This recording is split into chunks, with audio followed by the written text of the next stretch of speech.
6 na buwang ultimatum ang ibinigay ng PNP kay Pastor Apollo Kibuloy para magsuko ng mga baril. Yan po ay matapos aprubahan ang pagbawi sa lisensya niya para magmay-ari ng armas. May babala rin sa mga nagkakanlong sa kanya. Nakatutok si June Veneracion.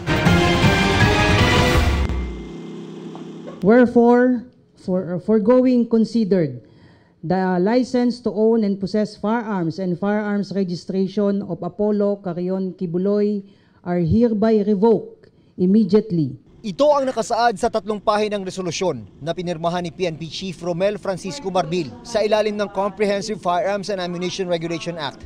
Pwedeng tanggalan ng pribilehiyo na makapagmay-ari ng baril ang isang gun owner na merong kaso na ang parusa ay mahigit 2 taon.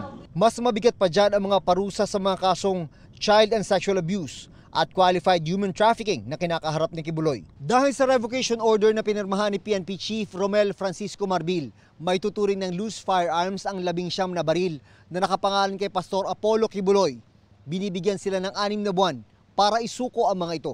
Kung hindi po nila ito maibabalik po dahil considered loose firearms na rin po ito, maaari po silang maharap sa kaso for illegal possession of firearms. Pinawalang bisa rin ang lisensya sa baril ng kapwa-akusado ni Kibuloy na kinilalang si Ingrid Canada. Pinag-aaralan daw ng kampo ni Kibuloy kung maghahain ng motion for reconsideration. Sana hindi po totoo itong aming duda na ipipilit yan para magiging legal justification for the issuance of a search warrant at saka magiging legal justification na naman ito para to search in and all properties of Pastor Kibuloy. Ayaw po nating humantong sa ganyan po yung mga posibilidad. Kusa na po nilang isurrender itong mga baril po na ito. Paalala ng PNP, may apilaman o wala, immediately executory ang utos ng PNP chief.